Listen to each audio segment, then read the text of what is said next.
Ok, bienvenue dans cette série de vidéos consacrée à l'apprentissage du Tai Chi Chuan de la famille Yang.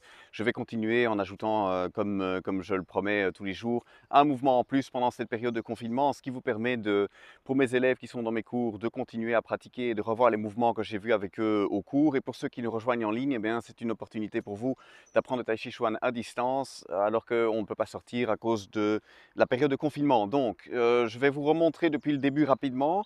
Si vous voulez retrouver les mouvements précédents qui ont été vus, ils ont été vus dans les jours qui précèdent, donc vous pouvez les trouver sur la page Facebook à laquelle vous pouvez vous abonner et également sur la chaîne YouTube puisque j'ai fait une vidéo pour chacun des mouvements.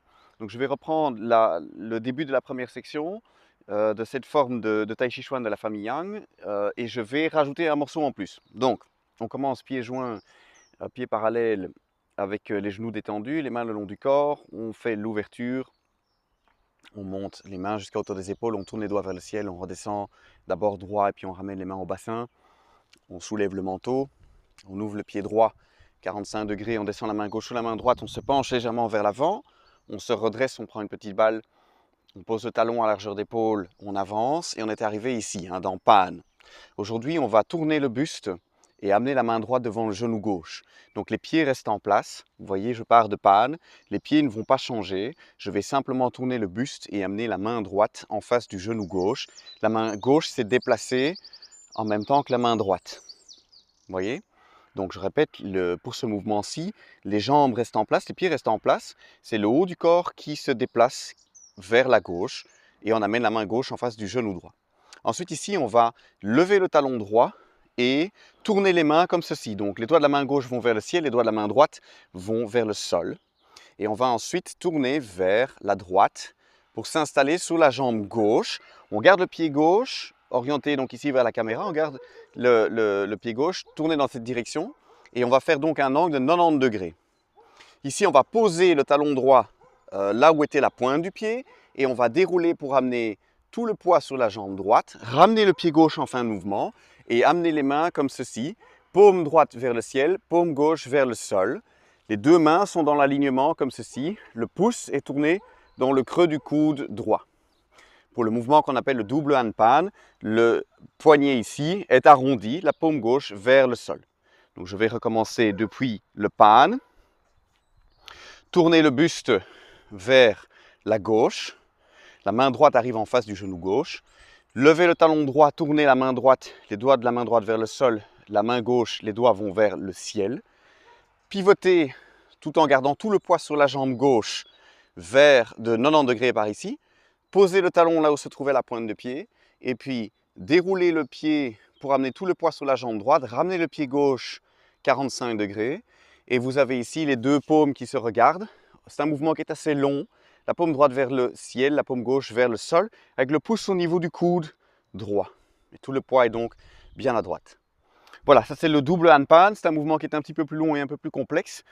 Donc pratiquez-le, répétez progressivement, lentement, avec précision, donnez-vous du temps parce que notamment, vous voyez ici que quand on fait la rotation, on fait une rotation quand même assez intéressante au niveau du buste, mais ici, on va s'orienter complètement vers ce qu'on appelle l'est ici, puisque dans l'enseignement de la forme, on indique le nord par ici, donc en face de moi, ça c'est le nord, et donc ici on a l'est, c'est un point de repère pour pouvoir regarder les déplacements de pied et les déplacements du corps.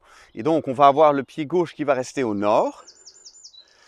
Par contre, le bassin va s'orienter vers l'est, donc il va y avoir un angle de 90 degrés entre l'orientation du pied gauche et l'orientation du bassin, ce qui va beaucoup travailler au niveau de la hanche ici. Donc donnez-vous du temps, il est fort probable qu'au début vous n'y arriviez pas, c'est normal, ne vous inquiétez pas.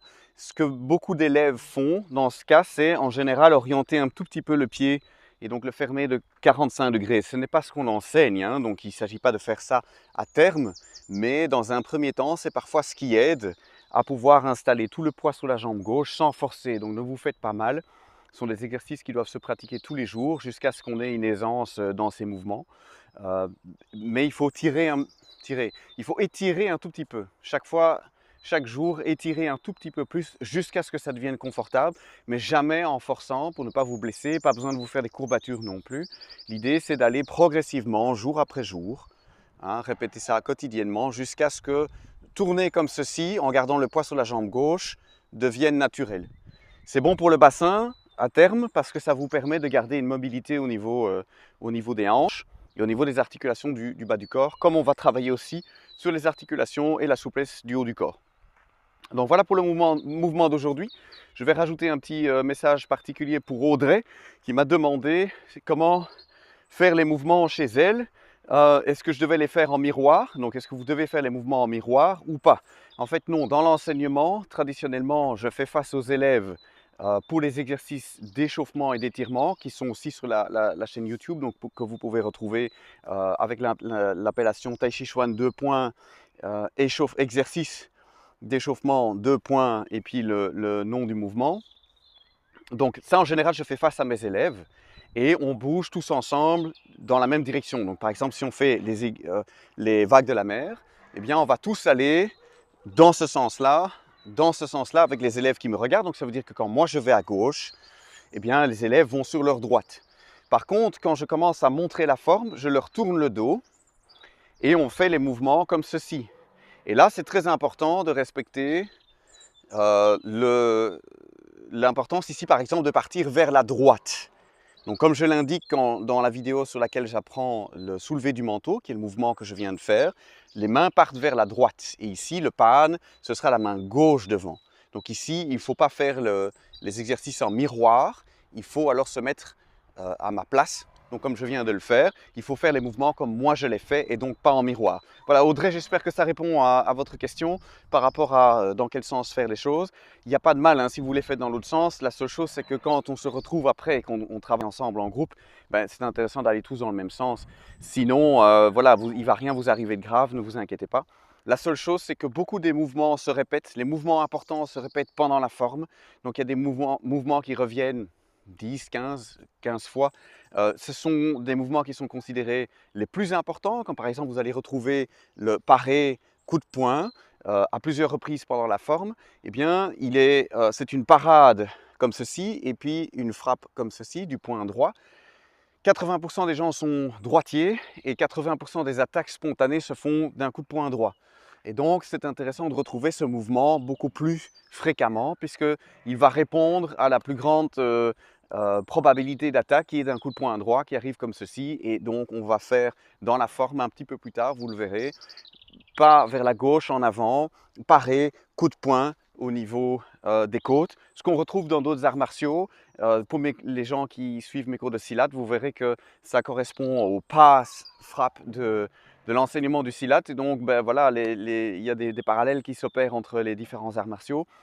Donc, pourquoi est-ce que je parle de ça? Parce que dans la forme ici, faites les mouvements comme moi. Donc, dans la forme, pas dans les exercices d'échauffement, mais dans la forme, quand j'ouvre mon pied droit, c'est bien le pied droit qu'il faut ouvrir. Quand je dis monter les mains, bon là évidemment il n'y a pas de changement. Quand je dis partir vers la droite avec les deux mains, il s'agit bien de partir vers la droite avec les deux mains et revenir ici vers le centre avec la main gauche ici à l'extérieur. Donc ne vous retrouvez pas en inversé. Voilà, j'espère que ça répond à la question. Merci pour ce genre de questions. Vous pouvez les adresser dans les commentaires de la page de la chaîne YouTube ou en message privé ou via la page Facebook. C'est avec plaisir que j'y réponds. À demain pour une autre vidéo. Restez chez vous, restez en bonne santé, pratiquez, profitez-en. Il fait beau en tout cas aujourd'hui. Profitez-en pour pratiquer dehors si c'est possible. Sinon, de toute façon, vous pouvez pratiquer aussi à l'intérieur. Merci de partager ce contenu, de vous abonner à la chaîne YouTube et de partager ce contenu avec les gens que ça peut intéresser. C'est avec plaisir que moi je partage l'enseignement aussi, donc vous pouvez le faire circuler. On se retrouve demain pour un autre mouvement. Restez en bonne santé. Merci beaucoup de suivre la page. Je donnerai cours samedi sur YouTube Live. Je donnerai cours de 10h15 à 11h30. Donc vous pouvez nous rejoindre sur la chaîne YouTube. Je ferai un live et donc vous aurez la possibilité d'avoir un cours en live si vous nous rejoignez sur la chaîne YouTube. Merci beaucoup, passez une bonne journée, restez en bonne santé, restez chez vous pour le moment et pratiquez le Tai Chi Chuan, c'est bon pour tout. À demain.